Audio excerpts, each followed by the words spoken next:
긴급 오디오대담 모라카노 네이버야를 시작하겠습니다. 이번 대담은 네이버의 지역 언론 배제 문제를 다룹니다. 진행을 맡은 저는 범입니다. 흔히들 공룡이라고 하잖아요. 모든 기사를 빨아들이고 이제는 뭐 자신의 입맛에 맞게 지역을 배제시킨 거죠. 하나 거참 이거 분노 게이지가 상승합니다. 참, 제 소개를 안 했군요.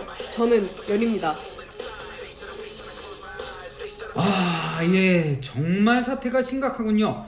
그런데 도대체 왜 네이버가 이런 망할 짓을 하는지 그 내용을 들려주실 가치 거래 박사 조 박사님을 모셨습니다. 어서 오세요, 조 박사님.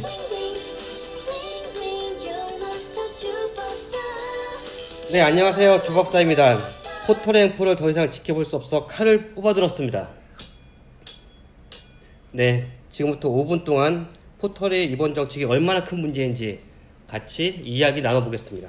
전문적인 식견이 뛰어나신 조 박사님입니다. 현재 피막골에 거주하시면서 왜 지역 뉴스가 중앙에서 제대로 다뤄지지 않는지, 서울 부동산, 서울 주택, 서울 마트, 서울 지역 교통 문제를 왜 피막골에서 봐야 하는지 도무지 이해할 수 없다는 것입니다.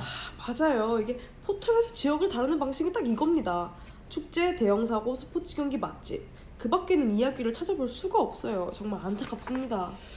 네, 네이버의 기습적인 조치는 지역 언론을 기망한 것입니다. 70%가 넘는 시민이 핸드폰을 통해 기사를 접합니다.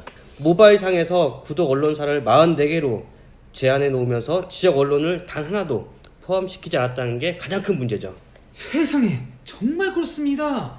제가 지금 막 네이버를 보니 지역 신문이 없어요. 아이 설마 그래도 뭔가 기준이 있지 않겠습니까? 네이버가 그래도 한국에서 가장 큰 포털인데 뉴스 제휴평가위원회라는 곳에서는 심사를 통해 결정한다고 하던데요? 네, 줄여서 재평이라고 하는데요. 문제는 재평이가 논의 과정을 제대로 공개한 적이 한 번도 없어요. 그러니까 어떤 기준을 통해서 어떻게 선정했는지 저희가 알 수 없다는 거죠. 게다가 네이버는 재평이를 만들어 놓고 결정은 다 재평이가 한 거다, 이렇게 하면서 모든 것을 밀어버리는 거죠. 근데 따지려면 재평이 가서 따지라고 하는데, 말씀드렸듯이 재평이가 아무것도 공개하지 않으니까 제대로 저희가 따질 수도 없는 거죠. 어떤 식으로 결정했는지 모든 것들이 검은 베일에 가려져 있다는 것입니다.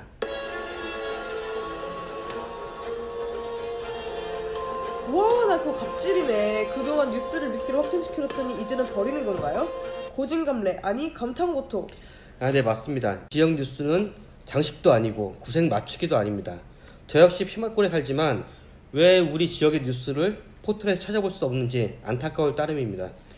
그러다 보니까 아무리 뛰어난 지역 언론이 정치권과 자본 등 각종 불합리한 문제들을 새로 캐내고 특종을 해도 포털에서 전혀 볼 수 없다는 거죠. 결과적으로 시민들에게 전파가 안 된다는 겁니다.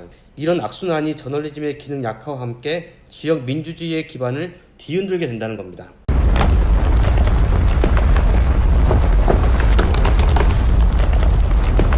이거 지금 지진 소리 아닙니까?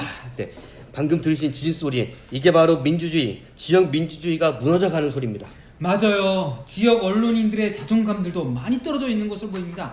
아무리 노력을 해도 좋은 기사를 써도 제대로 알려지지 않고 수익도 감소하고, 그러면 회사의 경영악학 문제로 제일 먼저 기자 먼저 줄이겠다라는 게 그런 문제가 발생하지 않겠습니까? 그러니까요. 그러니까 노동조합이 나서야 합니다. 공정보도는 언론 노동자들의 가장 중요한 노동 조건 아니겠습니까? 과거 무보도를 예로 드리고 싶은데요. 보도 자체가 되지 않으면 의제가 되지 않습니다. 그 의제가 되지 않으면 그것에 대해서 시민들이 논의해서 중요한지 중요하지 않는지 어떻게 한번 얘기해 볼 거리도 안 된다는 거죠. 아마 이것이 이번 네이버의 행태를 아마 무보도로 비유할 수 있을 것 같습니다. 아주 정확한 은유입니다. 메타포. 아니, 지역 언론 놓는다는 게 그렇게 어려운 건지 저는 이해가 되지 않습니다. 44개는 되고 88개는 되고 안 되고 100개는 안 된다. 이거 누가 기준을 설정한 겁니까 도대체? 제가 볼 때는 네이버가 그 재평이 핑계를 대기웃지만 아마 모르긴 해도 네이버가 아마 그런 가이드라인을 정해줬을 것 같습니다. 그러니까 생각해보시면 우리가 위치 기반 서비스 다 아시지 않습니까? 제주, 강원, 부산, 대구, 대전, 광주 가더라도 다 우리가 지역 날씨를 보고 있지 않습니까? 근데 왜 네이버에서는 그 뉴스는 안 된다는 건지 저는 절대 이해가 안 됩니다. 이거 사기 아닙니까? 아이고, 조 박사님 너무 흥분하셨습니다. 와. 잠시 이번 대담의 주제인 모라카노 네이버를 외치고 이어가겠습니다. 모라카노 네이버야! 제가 잠시 이성을 좀 잃었는데 비단 이 문제가 언론 노동자만의 문제는 아닙니다. 대한민국에서 절반, 5분의 3 정도가 서울 수도권 외에 거주하고 있잖아요. 문재인 대통령도 말씀했습니다. 지역 경제에 활력을 넣겠다. 지방분권 가속하겠다. 근데 이게 뭡니까? 개혁 동력들은 다 어디로 간 건지, 언론 정책이 있긴 한 건지 제가 진짜 이 말까지 안 하려고 했는데 박사님, 이건 좀. 네. 이건 좀. 잠시만요. 제가 전화 좀 받겠습니다. 예. 거기서요? 예, 알겠습니다. 네. 지금 막 속보가 들어왔는데요. 5월 16일 언론노조 중앙집행위원회에서 5월 23일 목요일 네이버 앞에서 규탄 대회를 열기로 결정했답니다. 예, 그렇습니다. 현재 전국의 언론들이 조끼를 입고 네이버 앞으로 올라온다고 합니다. 투쟁 문구도 참 멋있습니다. 모라카노 네이버야, 지역에도 사람이 산다.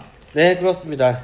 이제 결코 손 놓고 있어야 할 일 아닙니다. 정말 대단합니다. 저도 그날 투쟁에 꼭 함께 하겠습니다. 이야, 정말 행동하는 거래 박사님이시군요. 긴급 오디오 대담 모라카노 네이버야. 저희가 준비한 것은 여기까지입니다. 참, 그날 드레스코드는 뭐죠? 언론노조 깃발 그리고 조끼입니다. 투쟁! 자, 구호 한번 외쳐보겠습니다.